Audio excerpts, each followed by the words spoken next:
Hello बच्चों, welcome to safe hand.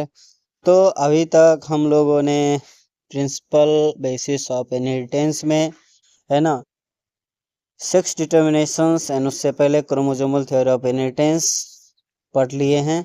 ठीक है, और हम लोग आज पढ़ेंगे किसके बारे में? म्यूटेशन के बारे में और पेडिग्री एनालिसिस के बारे में। ठीक, तो म्यूटेशन होता क्या है? ठीक, तो हम लोगों ने क्या देखा था कि एक नॉर्मल जीन है, ठीक है, जीन से किसी एंजाइम का फॉर्मेशन होगा, उससे किसी फिनोटिपिक चेंजेस आएंगे, है ना। तो ये एक नॉर्मल प्रोसेस है। ठीक, अगर इस चीज से डेविएशन हुआ, ठीक, और हम लोगों ने देखा भी था कि क्या क्या चेंजेस आ सकते थे, है ना। पहला चेंजेस ये कि उसमें जीन में चेंजेस हुए, बट एंजाइम जो है वो लेस एफिशिएंट होंगे, है ना। अ, या दूसरे में क्या होगा कि एंजाइमी फॉर्मेशन नहीं होगा, ठीक, या फिर कोई और एंजाइम का फॉर्मेशन हो जाए।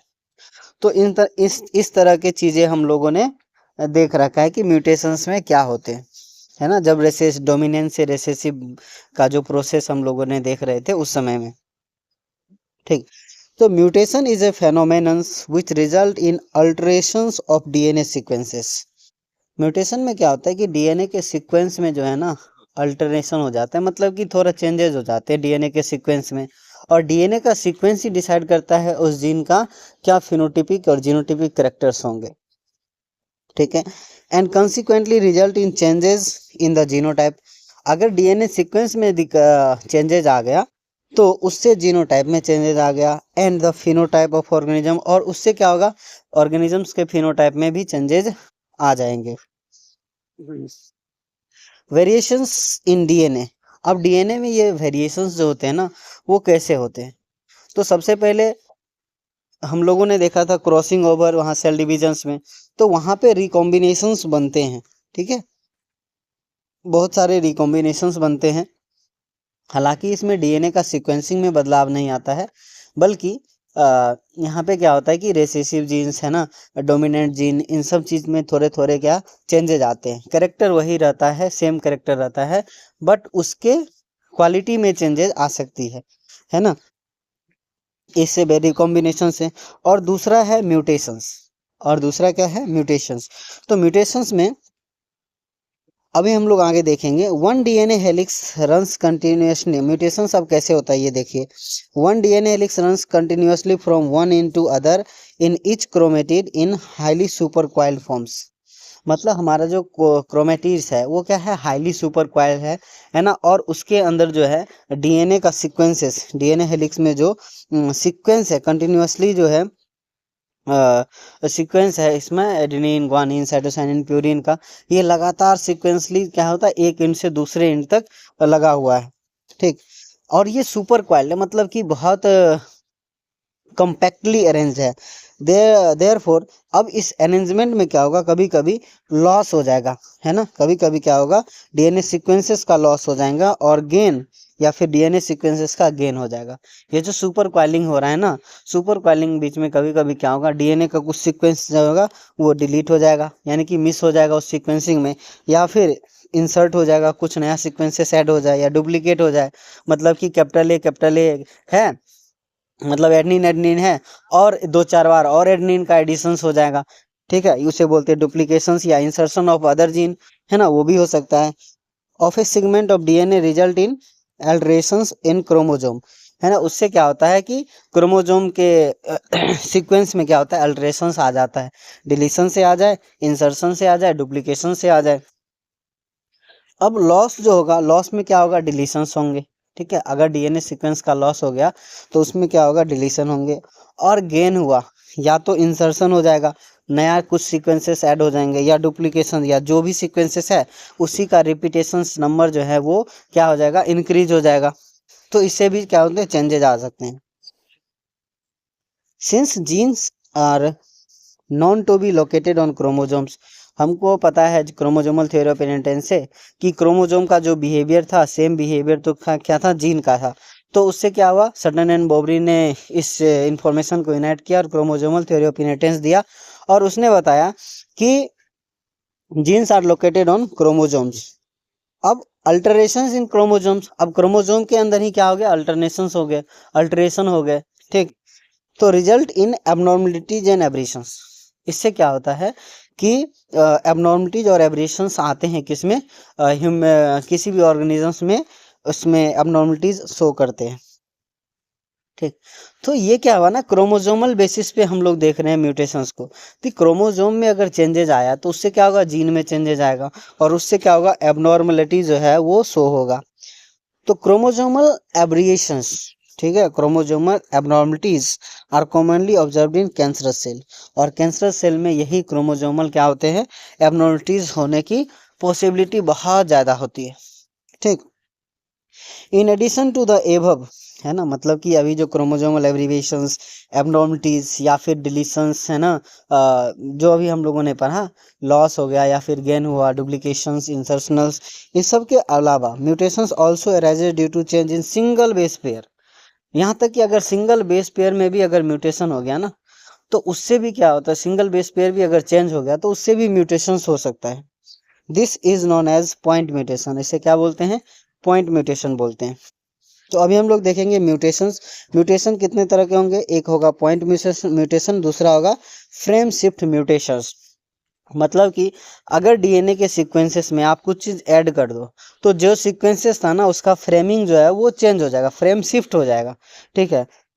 और पॉइंट म्यूटेशंस में तो एक खास जगह पे एक खास न्यूक्लियोटाइड, एक खास बेस पेयर में क्या होगा, चेंजेज आएंगे उसमें। इसका एग्जांपल है सिकल सेल एनीमिया, ठीक है। और फ्रेम शिफ्ट म्यूटेशंस जिसमें क्या होता है, या तो लॉस हो जाए, है ना, loss of segment of DNA, deletions बोलते हैं उसको, या फिर सेगमेंट का क्या हो जाए, गेन हो जाए, तो उसमें क्या होगा, इंसर्शनल या फिर duplications. There are many chemical and physical factors that induce mutations, बहुत सारे फिजिकल केमिकल फैक्टर्स हैं जो म्यूटेशन को इंड्यूस करते हैं, रेफर टू एज म्यूटाजेंस, और उसे क्या बोलते हैं, म्यूटाजेंस बोलते हैं। UV radiations can cause mutations in organisms, it is a mutagens, मतलब कि यूवी रेडिएशंस भी एक तरह का क्या है, केमिकल एंड फिजिकल फैक्टर तो है ही, साथ में क्या है, यूवी रेडिएशंस भी एक तरह का म्यूटाजेंस की तरह काम करती है। Mutagens chemical factor, physical factor and UV radiations, UV radiations क्या है, म्यूटाजेंस है। उसके बाद आते हैं जेनेटिक डिसऑर्डर। अब जेनेटिक डिसऑर्डर के बारे में हम लोग बात करेंगे, तो उसमें क्या हुआ ना कि ये जो म्यूटेशंस हो रहे हैं उस वजह से बहुत सारे फिनोटिपिक चेंजेस आ रहे हैं। अगर कुछ ऐसा फिनोटिपिक चेंजेस जो कि ऑर्गेनिज्म के सर्वाइबिलिटी पे क्वेश्चन मार्क करे, तो उससे तो ऑर्गेनिजम्स ही नहीं बचेगा, ठीक। तो उसके अलावा उसके अलावा जैसे जो भी हमें जैसे कैरियर हो गए ना, जो डिजीज के साथ भी क्या है, इस अभी भी अवेलेबल है या फिर जिंदा है, तो उस सभी को क्या बोलेंगे, जेनेटिक, और वो जीन के वजह से हो रहे डिसऑर्डर्स। तो पेडिग्री एनालिसिस में हम लोग पता करेंगे कि ये जीन जो है ना, कौन से एबनॉर्मलिटीज के वजह से, मतलब कि कौन सा डिजीज हो रहा है, तो ये सभी हमें पेडिग्री एनालिसिस से पता किया जा सकता है। इसके बारे में हम लोग देखते हैं। The idea that disorders are inherited has been prevailing in the human society since long, मतलब कि बहुत समय पहले से ही देखा जा रहा था ना कि जैसे कोई एक बीमारी है उसके फैमिली में, तो उसके बच्चे, उसके बच्चे, उसके बच्चे, मतलब इस तरह से वो बीमारी जो है ना डिसेंड कर रहा है, वो डिजीज जो है डिसेंड कर रहा है, उसी सेम फैमिली में, उसी लाइन में डिसेंड हो रहा है। तो ये पहले से ही ऑब्जर्व किया जा रहा था लोगों के द्वारा, ठीक। This was based on heritability of the certain characteristic features in family, और इसका बेसिस क्या था कि कुछ तो है जो इस फैमिली में एक के बाद दूसरे, दूसरे से तीसरे में आ रहा है, हेरिडेटली क्रॉस हो रहा है एक चीज से दूसरी चीज।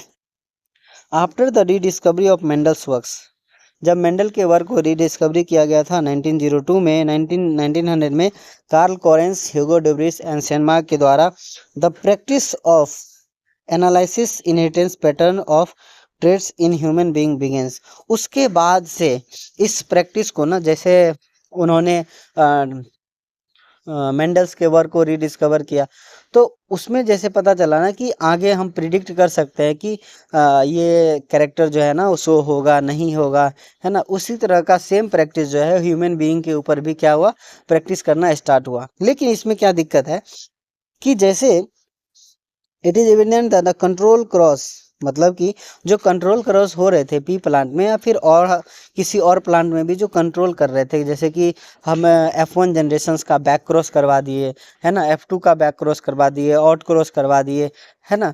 तो इस तरह का जो है क्रॉस ह्यूमनली पॉसिबल नहीं है ना। That can performs in the pea plant और some other organisms, not possible in case of human being.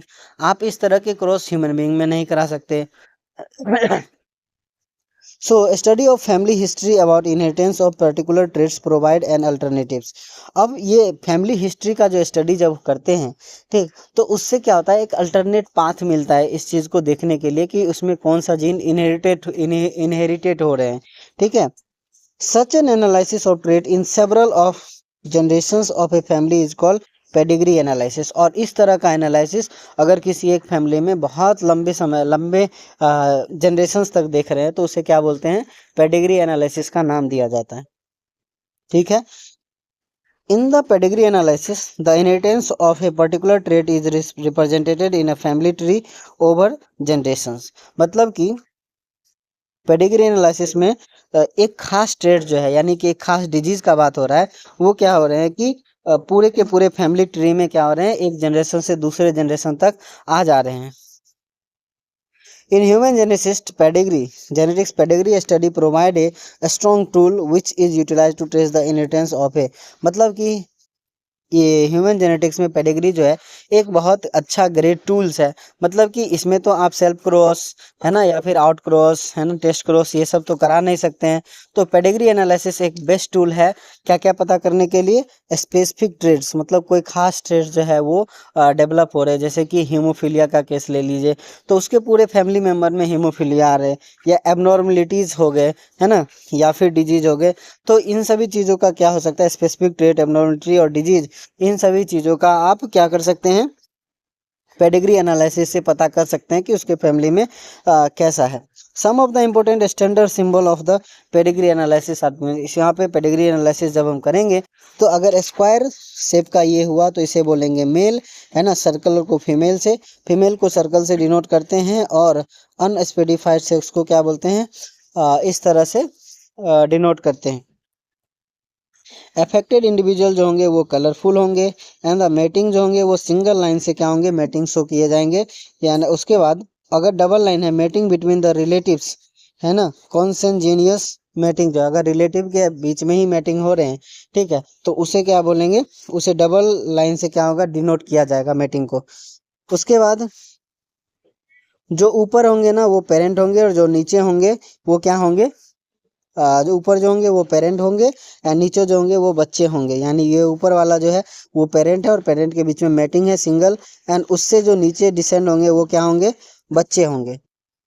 In order to birth left to right, मतलब कि लेफ्ट से राइट जो होंगे बर्थ का ऑर्डर शो करेगा। यहाँ पर लेफ्ट से राइट जो होगा वो क्या करेगा, बर्थ का ऑर्डर शो करेगा। यानी कि ये फर्स्ट चाइल्ड है, उसके बाद ये सेकेंड है, इसके बाद भी और होगा थर्ड फोर्थ फिफ्थ, ऐसे लेफ्ट से राइट चलते जाएगा। Parent with male child affected with disease. अब ये शो कर रहा है कि एक नॉर्मल क्या है, पेरेंट्स हैं, और उसके चाइल्ड जो है वो क्या है, एबनॉर्मल है, अफेक्टेड है। 5 अनअफेक्टेड ऑफ स्प्रिंग, और इससे क्या, यहाँ से क्या होगा, 5 अनअफेक्टेड ऑफ स्प्रिंग। अगर यहाँ पे 5 नहीं लिखा रहेगा तो ये क्या होगा, सेक्स अनस्पेसिफाइड, है ना, ये क्या होगा, सेक्स अनस्पेसिफाइड। लेकिन अगर यहाँ बीच में 5 लिखा हुआ है तो 5 अनअफेक्टेड ऑफ स्प्रिंग शो करेगा। As you have study in the chapters, each and every features in any organisms is controlled by one or other gene located on DNA present in chromosomes। कहने का ये मतलब है कि अभी तक हम लोगों ने इस चैप्टर में जो भी पढ़ा है उससे हमें ये तो पता चला कि हर एक फिनोटिपिक कैरेक्टर के लिए कोई ना कोई जीन जो है ना, कोई एक जीन है या फिर एक से ज़्यादा, जो हम बात कर रहे हैं प्लेयोट्रोपी का बात कर रहे हैं या पॉलीजेनिक इनहेरिटेंस का बात कर रहे हैं, तो उससे भी क्या है, कंट्रोल होता है। और वो कहाँ अवेलेबल है, डीएनए के ऊपर है, और DNA present DNA in the chromosome, और क्रोमोजोम के अंदर जो डीएनए है उसके अंदर ये अवेलेबल है। DNA is the carrier of genetic information. DNA क्या है, कैरियर है किसका, जेनेटिक इन्फॉर्मेशन का। It is transmitted from one generation to other without any change or alterations. और नॉर्मल केस में ये जो होता है एक जनरेशन से दूसरे जनरेशन तक ट्रांसफ़र होते हैं बिना किसी अल्ट्रेशंस का, ठीक। लेकिन लेकिन changes and alteration do take place occasionally, और इसमें कभी कभी जो होते हैं ना वो चेंजेस जो होते हैं हो जाते हैं due to mutations. Such an alterations और change in genetic material known as mutation, और इस तरह का अल्टरेशन जो है उसे क्या नाम दिया गया, म्यूटेशन नाम दिया गया। A number of disorder in human beings have been found to associate with the inheritance of change और अल्टर्ड जीन। बहुत सारे डिजीज को पता किया गया इस तरह के चीज़ों से। उसके बाद बात करते हैं मेंडेलियन डिसऑर्डर का। तो मेंडेलियन डिसऑर्डर में क्या हुआ, ब्रॉडली जेनेटिक डिसऑर्डर में ग्रुप इनटू टू कैटेगरी। इसमें क्या होगा, एक मेंडेलियन डिसऑर्डर होगा, एक होगा क्रोमोजोमल डिसऑर्डर। मतलब कि जितने भी जेनेटिक डिसऑर्डर है उसमें दो तरह का, एक मेंडेलियन और दूसरा क्या हो जाएगा, क्रोमोजोमल डिसऑर्डर। मेंडेलियन डिसऑर्डर जो होते हैं are mainly determined by alteration और mutations in the single gene. मतलब कि इसमें क्या होता है, एक सिंगल जीन के साथ, है ना, एक सिंगल जीन के साथ, आप यहाँ पे एक सिंगल जीन का बात कर रहा है ना कि सिंगल बेस पेयर का बात कर रहे हैं। सिंगल जीन का यहाँ पर, तो उसमें क्या होंगे, अगर चेंजेस आ गए, ठीक है, म्यूटेशन हो गए, अल्ट्रेशंस हो गए, तो वो मेंडेलियन डिसऑर्डर में आते हैं। This disorder are transmitted to the offspring on the same line as we have study in the principle of inheritance. जैसा कि हम लोग ये मेंडेलियन अगर शो करेगा, जिस तरह से मेंडल का करेक्टर शो कर रहा था, अगर उसी तरह का शो करे तो ये क्या हो जाएगा, मेंडेलियन ये क्या हो जाएगा, मेंडेलियन डिसऑर्डर में काउंट किया जाएगा। The pattern of inheritance of such Mendelian disorder can be traced in family by pedigree analysis. और मेंडेलियन डिसऑर्डर का पैटर्न जो है उसे पेडिग्री एनालिसिस में पता किया जा सकता है। Most common prevalent Mendelian disorder इसमें कौन कौन आ जाते हैं, जैसे आ गया haemophilia, cystic fibrosis, sickle cell anaemia, colour blindness, phenylketonuria जो क्या है पॉइंट म्यूटेशंस है, एंड थैलेसीमिया, है ना, जो क्या है पॉइंट म्यूटेशन, और ये क्या है थैलेसीमिया। मेंडेलियन डिसऑर्डर्स में भी डोमिनेंट और रिसेसिव। मेंडेलियन का डिसऑर्डर क्या हो सकता है, रिसेसिव भी हो सकता है, डोमिनेंट भी हो सकता है। But by pedigree analysis one can easily understand whether the trait is question dominant और पेडिग्री एनालिसिस से हमें पता चल जाएगा ये डोमिनेंट है या फिर रिसेसिव है।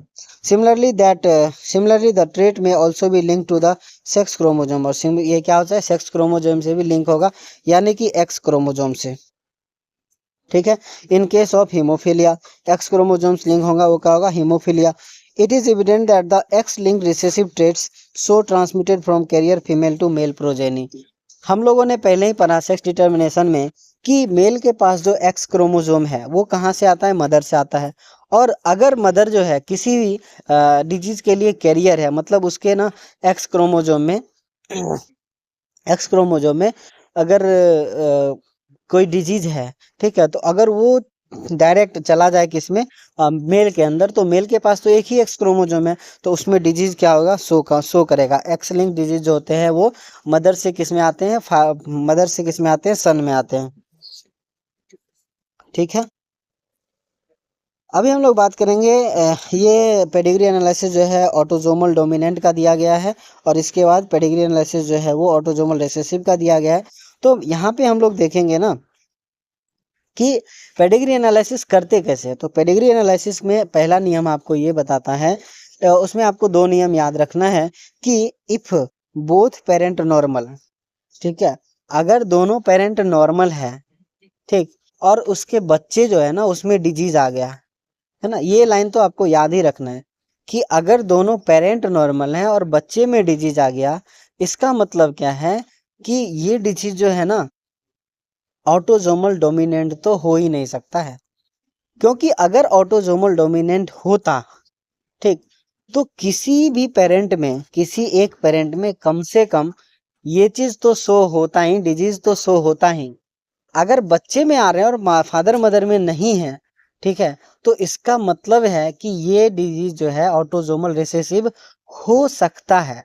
ऑटोजोमल, मैं क्या बोल रहा हूँ, ऑटोजोमल रिसेसिव हो सकता है, बट ऑटोजोमल डोमिनेंट होना ये पॉसिबिलिटीज नहीं है। तो पहला आपको ये याद रखना, if both parent normal and offspring are diseased, ठीक है, it never be autosomal dominant, ये कभी भी ऑटोजोमल डोमिनेंट हो ही नहीं सकता है, ठीक है। अगर ऑटोजोमल डोमिनेंट होता तो इसके फादर या मदर में से कोई ना कोई बीमार जरूर पड़ता। और दूसरा लाइन आपको याद रखना है कि बोथ पेरेंट अफेक्टेड अगर दोनों पेरेंट अफेक्टेड है, ठीक है, if both parent affected progeny normal it can not be autosomal recessive, और दोनों पेरेंट अफेक्टेड है, ठीक है, दोनों पेरेंट अफेक्टेड है और बच्चे जो है वो नॉर्मल हो गए, ठीक है, तो ये कभी भी ऑटोजोमल रिसेसिव नहीं हो सकते, ये नेवर भी ऑटोजोमल रिसेसिव, ये कभी ऑटोजोमल रिसेसिव हो ही नहीं सकते हैं। जैसे अगर यहाँ पे देखते हैं तो ये क्या है, दोनों के दोनों क्या है, डिजीज हैं, और उससे क्या हो रहे हैं, बच्चे जो होते हैं वो क्या नॉर्मल हो रहे हैं, तो ये कभी भी ऑटोजोमल रिसेसिव नहीं हो सकते, ठीक है, ऑटोजोमल रिसेसिव ये कभी भी नहीं होंगे।